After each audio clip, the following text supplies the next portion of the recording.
जय श्री कृष्णा दोस्तों, किशोरी क्रिएशन से मैं सपना शर्मा आप सभी का हार्दिक स्वागत करती हूँ आपके अपने चैनल पर।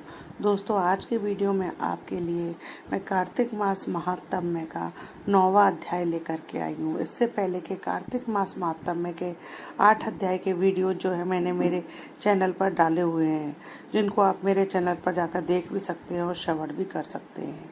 आइए सुनते हैं कार्तिक मास महात्म्य का 9वां अध्याय। इससे पहले हमने 8वें अध्याय में कार्तिक मास महात्म्य के उद्यापन की विधि के बारे में जाना था। आइए सुनते हैं कार्तिक मास महात्म्य का 9वां अध्याय। राजा पृथु ने कहा, हे मुनि श्रेष्ठ नारद जी, आपने कार्तिक माह के व्रत में जो तुलसी की जड़ में भगवान विष्णु का निवास बताकर उस स्थान की मिट्टी की पूजा करना बतलाया है, अतः मैं श्री तुलसी जी के महात्म्य को सुनना चाहता हूँ। तुलसी जी कहाँ और किस प्रकार से उत्पन्न हुई, यह बताने की कृपा करें। नारद जी बोले, राजन, अब आप तुलसी जी की महिमा और उसके जन्म का प्राचीन इतिहास जो है ध्यानपूर्वक सुनिए। एक बार देवगुरु बृहस्पति और देवराज इंद्र भगवान शंकर का दर्शन करने कैलाश पर्वत की ओर चले। तब भगवान शंकर ने अपने भक्तों की परीक्षा लेने के लिए जटाधारी दिगंबर का रूप धारण करके दोनों के मार्ग में अवरोध उत्पन्न किया। यद्यपि वे तेजस्वी, शांत, लंबी भुजा, चौड़ी छाती वाले गौर वर्ण अपने विशाल नेत्रों से युक्त तथा सिर पर जटा धारण किए वैसे ही बैठे थे, तथापि उन भगवान शंकर को ना पहचान कर इंद्र ने उनसे उनका नाम व धाम आदि पूछते हुए कहा कि क्या भगवान शंकर अपने स्थान पर हैं या कहीं गए हुए हैं। इस पर तपस्वी रूप भगवान शिव कुछ नहीं बोले।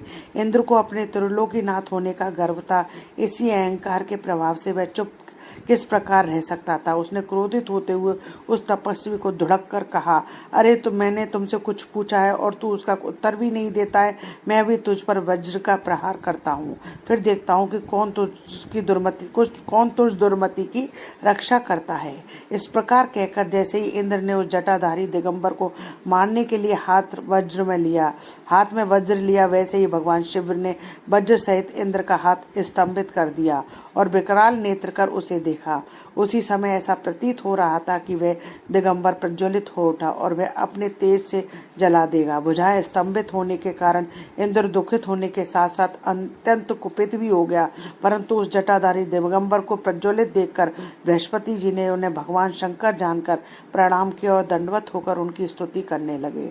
बृहस्पति भगवान शंकर से कहने लगे, हे दीनानाथ महादेव, हे महादेव, आप अपने क्रोध को शांत कर लीजिए और इंद्र के इस अपराध को क्षमा कीजिए। बृहस्पति के यह वचन सुनकर भगवान शंकर ने गंभीर वाणी में कहा कि मैं अपने नेत्रों से निकाले हुए क्रोध को किस प्रकार रोकूं।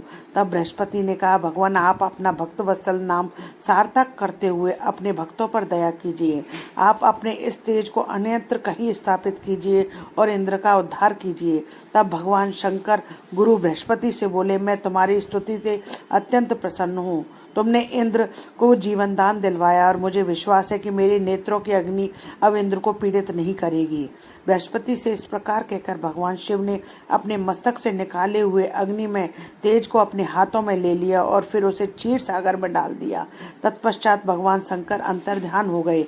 इस प्रकार जिसको जो जानने की कामना थी उसे जानकर इंद्र तथा बृहस्पति अपने अपने स्थान को चले गए। श्री कार्तिक मास महात्म्य में 9वां अध्याय संपूर्णम। दोस्तों, यदि आपको मेरा ये वीडियो पसंद आए तो प्लीज मेरे वीडियो को ज्यादा से ज्यादा लाइक और शेयर कीजिए। यदि आपने अभी तक मेरे चैनल को सब्सक्राइब नहीं किया है तो उसे सब्सक्राइब करना ना भूलें। पास ही में बेल आइकन को दबाएं, जिससे मेरे आने वाले हर नए वीडियो का नोटिफिकेशन जो है आपको मिल जाए। हिंदू धर्म, रीत रिवाज, कथा कहानी जानने के लिए